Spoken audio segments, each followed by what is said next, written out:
জয় মা তারা।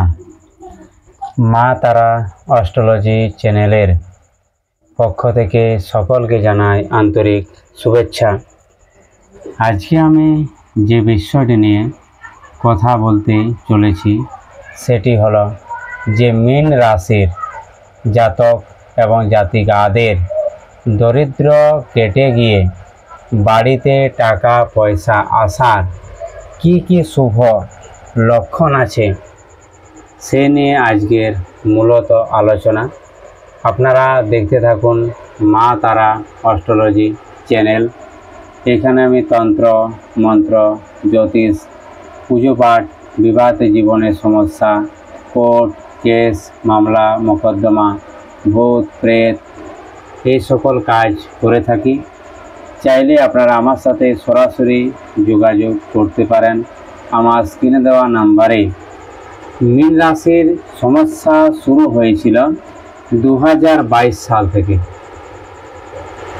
2022 সাল থেকে মানসিক শারীরিক ও আর্থিক এই তিনটে সমস্যা একই রকমভাবে শুরু হয়েছে। কিছু ক্ষেত্রে হঠাৎ হয়তো অনেক সুযোগ এসছে অনেক মীন রাশি জীবনে, কারোর হয়তো সুযোগ আস্তে আস্তে সমস্ত রাস্তা বন্ধ হয়ে গেছে। বহু মীন রাশি আছে, হয়তো অনেক ইউটিউব চ্যানেলও বলছিল যে 2025 সাল 29শে মার্চের পর নাকি মীন রাশির জাতক এবং জাতিকাদের জীবনে বিশাল বড় রাজ্য হতে চলেছে, বিশাল বড় পরিবর্তন হতে চলেছে। কিন্তু আমি আজ বলছি যে মীন রাশির জাতক এবং জাতিকাদের যদি ভালো সময় আসে 2035 সালের পর, তার আগে কিন্তু নয়।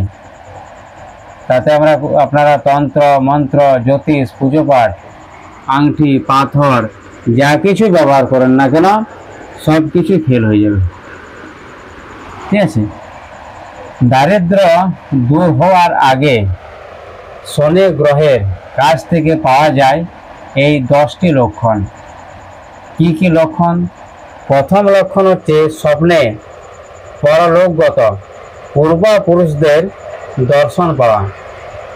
পরলোকগত বলতে এখানে বোঝাচ্ছে যারা মারা গেছে, আমার দাদু তার দাদু এরকম করে যারা মারা গেছে পূর্বপুরুষ লোকেরা, তারা যদি এসে স্বপ্নেতে কিছু বলে কিংবা আপনাকে যদি তারা আশীর্বাদ দেয় যে তুই ভালো থাক, এরকম স্বপ্ন যদি মীন রাশির জাতক এবং জাতিকারা পেয়ে থাকে তাহলে অবশ্যই জেনে রাখবেন যে আপনাদের শুভ সময় আসতে চলেছে।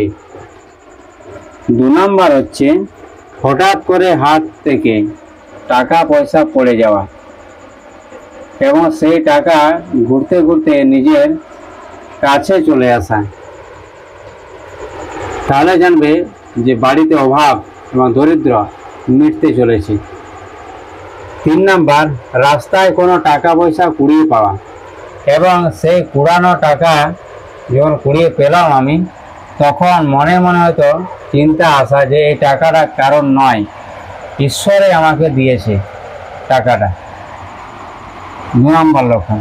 3 নম্বর লক্ষণ হলো স্বপ্নে সাদা সাপ দেখতে পাওয়া, বিশেষ করে ডান হাতে কামড় দেওয়া কিংবা সাদা সাপ কিন্তু শুভ লক্ষণ বা শুভ সংকেত বহন করে। যেহেতু আপনার বিশাল কর্মের পরিবর্তন আসতে চলেছে জীবনে, তার জন্য এই সাদা সাপ আপনি স্বপ্নে দর্শন পাচ্ছেন।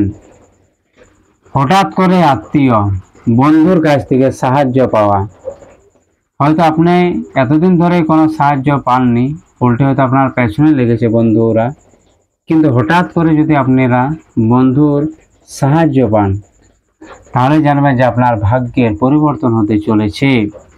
বাড়ির আশেপাশে গঙ্গা জল তুলসী এবং ধূপের যদি গন্ধ অনুভব করা যায় তাহলে জানবেন যে আপনার শুভ পরিবর্তন আসছে।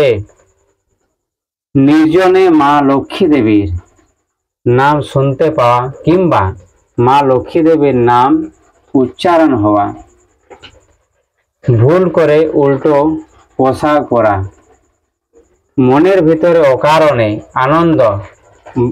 আনন্দের অনুভূতি হওয়া, কোনো কারণ ছাড়াই চোখে জল আসা, হঠাৎ করে মন্দিরের ঘন্টা আওয়াজ কানে এসে পৌঁছানো, স্বপ্নে নিজেকে হলুদ বা সাদা পোশাকে দেখতে পাওয়া, বাচ্চা শিশুরা হঠাৎ করে এসে কোলে উঠে যাওয়া, স্বপ্নে সাদা গরুকে দেখতে পাওয়া।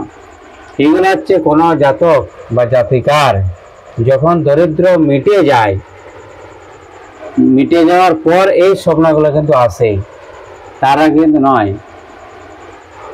কারণ মীন রাশির সমস্যা মিটবে বলে দিলাম 2035 সালের পর, তার আগে নয়। তাতে আপনারা যে কোনো অ্যাস্ট্রোলজারকে দেখান, যদি হয়তো বলে যে এরপর থেকে পরিবর্তন হয়ে যাবে, ভালো সময় আসছে, ঠিক আছে। আমিও তো আজকে কথাটা বললাম যে 2035 সালের পর যদি ভালো সময় আসে মীন রাশি, আমার কথাটা আপনারা মিলিয়ে লিখে রাখুন দরকার হলে, যে দাদা আপনি মিথ্যে বলেছিলেন। এই বলে এখানে ভিডিওর শেষ করছি। জয় মা তারা।